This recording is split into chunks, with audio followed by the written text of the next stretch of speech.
وعلیکم السلام ورحمت الله وبرکاته. کله چې بنده راشي او امام سره موز لاندې کی او دنه یو رکعت شوي، چې امام سلام او جوړ باسي انده به پاسي، که امام سره د ادریدو او د سبحانك اللهم وبحمدك وتبارك اسمك وتعالى جدك ولا اله غيرك دې ته ثناوي. نو کدا ثنا د امام سره ویلي چې کله دې پاسي یو رکعت د تپاتې دي، انو دې با بسم الله الرحمن الرحیم الحمدلله نه شروع کی او دنه چون کې ډک رکعت تر دې اندې به ډک رکعاتو کی او بیا بکینی التحیات به وای او سلام به جار باسی درود شریف و غیره سب وای. که دو رکعات شیو انداغي طریقه امداده چې دې پاسي که امام سره ثنا ویلی وي نو خپل مثبت الحمد نه شروع کوي، او که ثنا نی ویلی ان ثنا نه به مز شروع کوي او دوه رکعاتونه به ډکو کی. کله دنه درې رکعات شوي نو چې سلام امام سلام او جار باسی دې به پاسي دته درې رکعات پاتې دي، نو که امام سره ثنا ویلی و نو الحمدلله به مز شروع کی بسم الله او الحمدلله دا یو رکعت به دې ډکو کی، بیا په تحیات باندې کینی، بیا به عبده ورسوله پورې چې سبق وین بیا به پاسي، بیا به بسم الله الرحمن الرحیم الحمدلله رب العالمین نماز شروع کی او دا دویم رکعت به مډکو کی، بیا به دریم دی رکعت پسې دې نکینی او بیا به بل رکعت تپاسی او هغه به تشو کی. او کله دنه سلور رکعت شیو چې امام سلام جار باسی نو دې به پاسی سبحانك اللهم وبحمدك نبا سبق شروع کی دو رکعت بډکو کی، نو په تحیات باندې بکینی، بیا به پاسی دو رکعت به تشو کی او بیا به خپل مثبتي طریقه باندې ختم کی. وعلیکم السلام ورحمت الله وبرکاته. دا سې د کنه جی لکه اوس مثال په تور باندې یو کس راغی امام په دویم رکعت کې ولاړ دی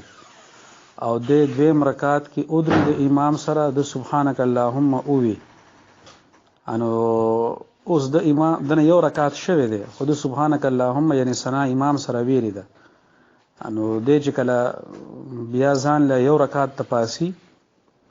انو بیا به د ثنا نه وای. دا خو تاسو داغي سوال جواب شو چې امام سره ثنا څنګه ویل کیږي. نو داغي طریقه دا ده. اوس راځو دویمه خبره ده. دویمه خبره ده چې کله امام سره بنده شامل شي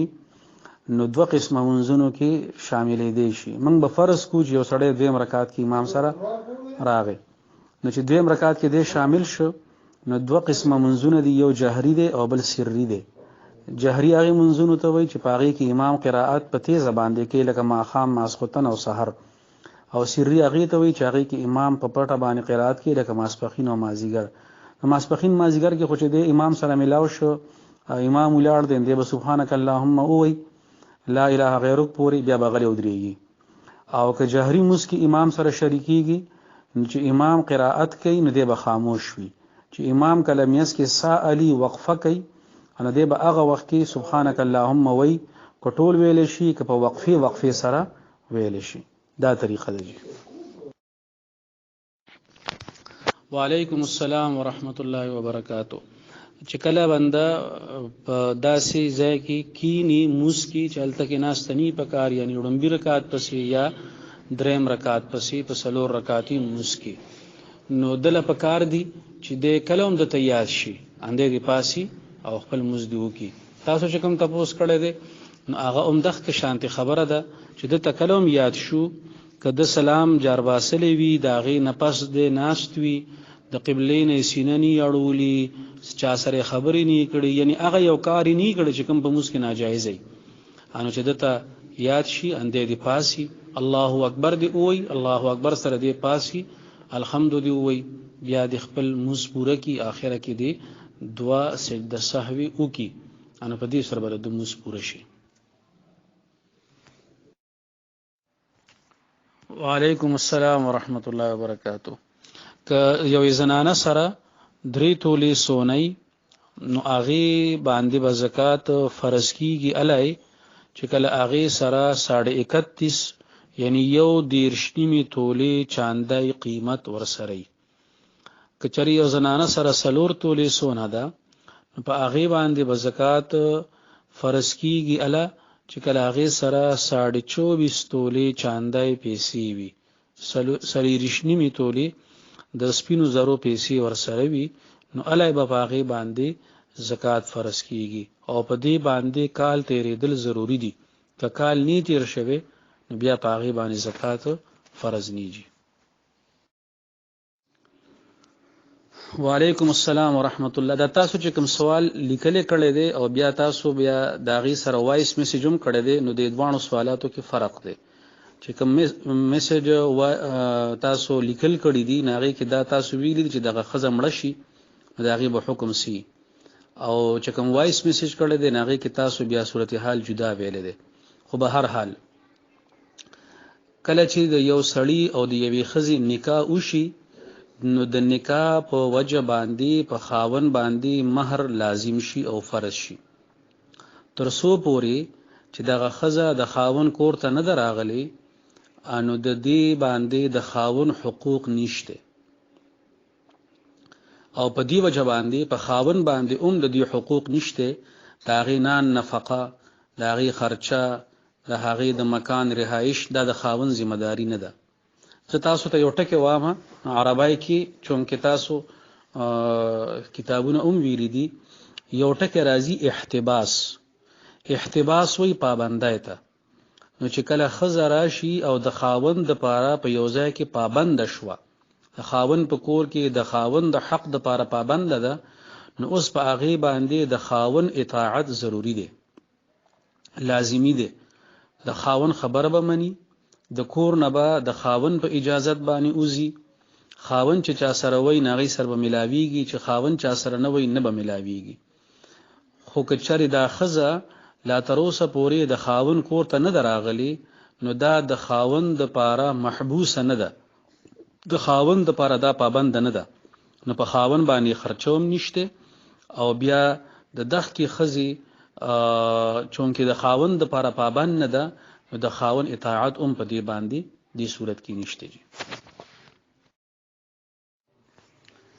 وعلیکم السلام ورحمۃ اللہ وبرکاتہ. اللہ تعالیٰ آپ کی والدہ کو مغفرت عطا فرمائے ان کو جنت الفردوس میں اعلیٰ مقام عطا فرمائے اور میرے خیال میں آپ کی باتوں سے ایسا لگ رہا ہے کہ آپ کی والدہ ماجدہ ابھی یعنی ماضی قریب میں فوت ہو چکی ہے تو یہ صدمہ ہوتا ہے آدمی کو گہرا صدمہ ہوتا ہے اور اس کی تکلیف والی جو حالت ہوتی ہے بالخصوص نزع والی کیفیت وہ بسا اوقات ذہن کے اوپر نقش ہو جاتی ہے ذہن کے اوپر ثبت ہو جاتی ہے تو جو چیز ذہن میں نقش ہو جائے پختہ ہو جائے تو کچھ عرصے تک کبھی کبھار آدمی اس کیفیت کو خواب میں دیکھتا ہے. اس کا یہ مطلب نہیں ہے کہ وہ تکلیف میں ہوگی خامخواہ ضرور بالضرور یہ مطلب اس کا ہرگز نہیں ہے لیکن باوجود اس کے چونکہ وہ آپ کی والدہ تھی تو آپ کے اوپر اس کے بڑے حقوق ہیں زندگی کے اندر بھی زندگی کے بعد بھی تو آپ اپنا معمول جاری رکھیں. اس کے لیے جس طرح آپ نے کہا کہ میں نوافل ادا کرتا ہوں قرآن پاک کی تلاوت بھی کرے ایصال ثواب بھی کرے اور اپنی جتنا طاقت ہو تو صدقہ بھی دیا کرے اس کے لیے استغفار بھی کیا کرے. یہ میں اس لیے نہیں کہہ رہا ہوں کہ وہ تکلیف میں ہوگی مطلب یہ کہ یہ ہمارے اوپر ہمارے مردوں کا حق ہے. اللہ تعالیٰ انشاءاللہ تعالیٰ اس سے بہتر معاملہ فرمائیں گے لیکن اس خواب کو آپ اپنے ذہن کے اوپر سوار نہ کریں. یہ جو آپ نے اس کی حالت دیکھی ہوگی وہ حالت آپ کو خواب میں آتی رہی ہوگی یہ اس وجہ سے ہے ضروری نہیں ہے کہ وہ تکلیف میں ہوگی لیکن بہرحال آپ اس کے لیے اعمال جاری رکھیں ان کے لیے بھی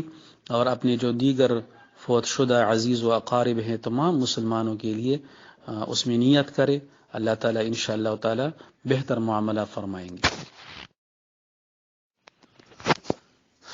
وعلیکم السلام ورحمۃ اللہ. قرآن پاک کې الله جل شانه فرمایي واذا قرئ القرآن فاستمعوا له وانصتوا لعلكم ترحمون.